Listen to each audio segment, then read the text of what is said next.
FBI officers were worried that even if a prisoner is released in a jail, he still cannot escape. How did the 3 prisoners escape from under the nose of the authorities? The most surprising thing was that for the next 10 hours, the jail authorities could not even find out how to escape. Not only the FBI, but also 3 top-level U.S. agencies had put a lot of effort to solve this case. We're talking about such a jailbreak that has not only been a mystery for the past 60 years, but has now become a mystery for the world. Welcome to TIT TV. This small island in the Pacific Ocean is only 22 acres wide, but dangerous criminals of the world were kept here. This famous island named Alcatraz is built on a very large rock in the sea. This is why it is also called the Rock. One is that this island is surrounded by the ocean from a distance.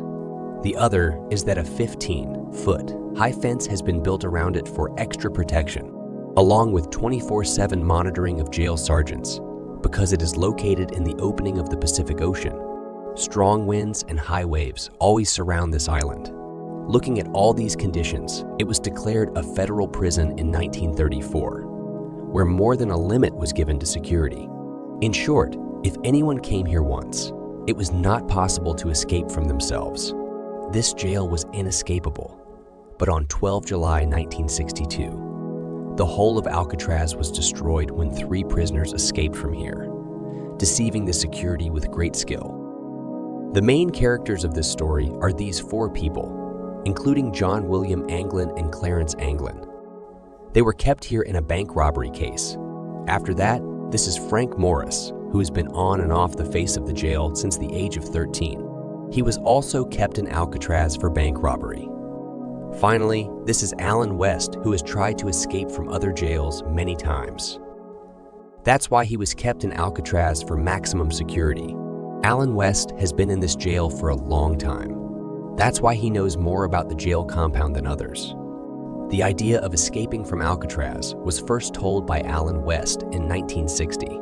Alan had found a loophole in Block B of the jail from where it was possible for them to escape. Now, the problem is that they were found in all 4 lunch breaks, but their cells were not in Block B. They all tried to shift them to Block B. Fortunately, their jailer shifted them to Block B, and they were equal to each other. Their first target was completed. 4 prisoners had shifted to Block B at once. For the next 2 years, no one knew they were cooking in their own cells. On 12 July 1962, as per routine, at 7 a.m., the jail staff left to pick up all the prisoners. 3 prisoners were missing from the assembly. When the staff checked all the cells again, in Block B, Anglin brother and Frank Morris found themselves sleeping on their own bed. They didn't find this at all normal, and they tried to pick them up by going inside the cell. Meanwhile, what do they see that there were only dummy heads lying on the beds of the 3 cells? Yes, they had run away, and they had kept this dummy head made of soap, plaster, and concrete. One of these hands fell on the ground and broke, which can also be seen in this photo. Seeing this scene, the entire jail staff was out of their minds. They thought that the prisoners could not go out of the island, so they started searching the whole island, but could not find their names anywhere. Everyone was being troubled by the fact that how could 3 prisoners escape in such high security? Remember that these fugitives did not have Alan West, who actually had this whole plan. The investigation team was called and the FBI was also reported. It was seen that the 3 broke the small vent on the wall of their cell and came out. It was surprising when there were not 3 vent damage on the other side of the wall, but 4 vent damage. Yes, this 4th vent was of Alan West's cell, which was failing to come out of its vent for some reason. Alan West now knew very well that there was no chance of his survival. So he agreed to this, that the investigators should tell the whole plan. Here, Alan admitted that the whole plan was actually his. He had made these dummy heads and the hair in it was stolen during the haircut in the jail. There was a small vent on the back wall of the 4 cells, which was 5 by 9.5 inches in size. Alan knew the loophole of these cells because he had also worked in jail maintenance. He knew that its walls are only 6 inches thick, and the vent hole can be easily enlarged.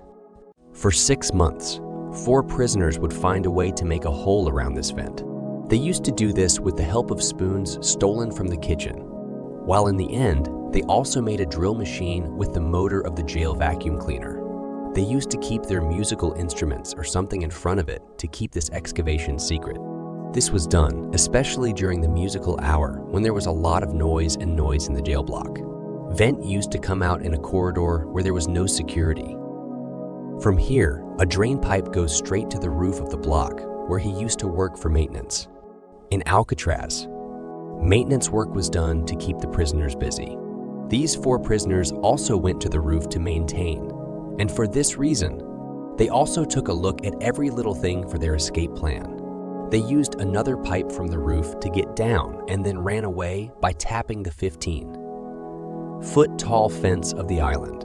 They had completed all their preparations and had already made an inflatable raft for themselves with rubber raincoats. These raincoats were given by the jail administration, which they were collecting by chance. Apart from this, they had also made something like a life jacket for themselves from the raincoat, which would save them from drowning in the water if the raft did not work. But the real question for the FBI was still, where are the running prisoners now?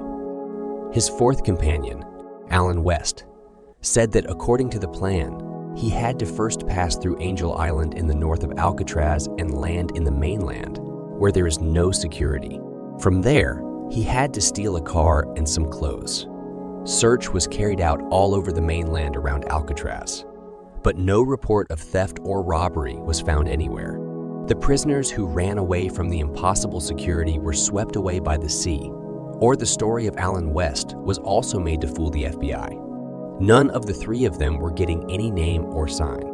Footprints on the roof of Block B, where all these things were made, that secret workshop and the pipe on which they hung down. Seeing the footprints on it, it was verified that Alan West's story is not a lie. Now, along with the FBI, the Coast Guard's Bureau of Prison and the U.S. Marshal Service were also included in this case, and prisoners were found in the sea.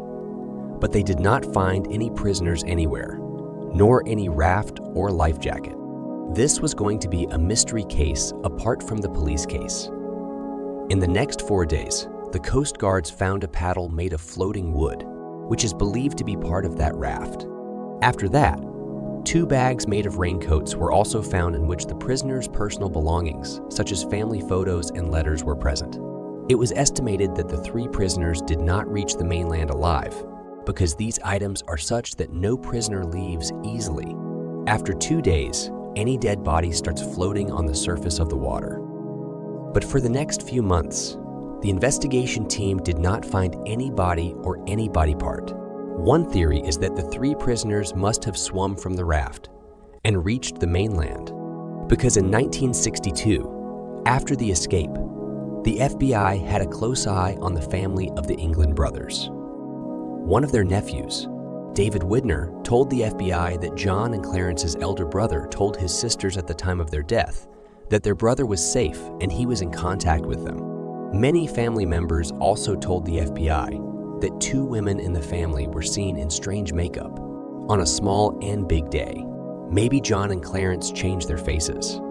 But after this, those 2 women were never seen. In addition, 15 years after the escape, the cousin of the Anglin brothers saw both brothers in Brazil in a club and captured their photo. His family also believes that these are the Anglin brothers. But the investigators of the U.S. Marshal Service believe that the person in this photo does not match his age with the Anglin brothers. This was the last time the Anglin brothers were told that they were alive. After this, they could not find out anything until today. The next year after the escape, Alcatraz was closed. In 1979, after losing his courage, the FBI also officially took action against this case. Now it's just the U.S. Marshal Service where this case is still open, and it will remain open until either the prisoners are not caught, their dead body is not found, or they are not 99 years old. Alcatraz Island has been turned into a national park today, where tourists can see the same areas of Block B, where 60 years ago the Anglin brothers, Frank Morris and his companions, Alan West, were imprisoned.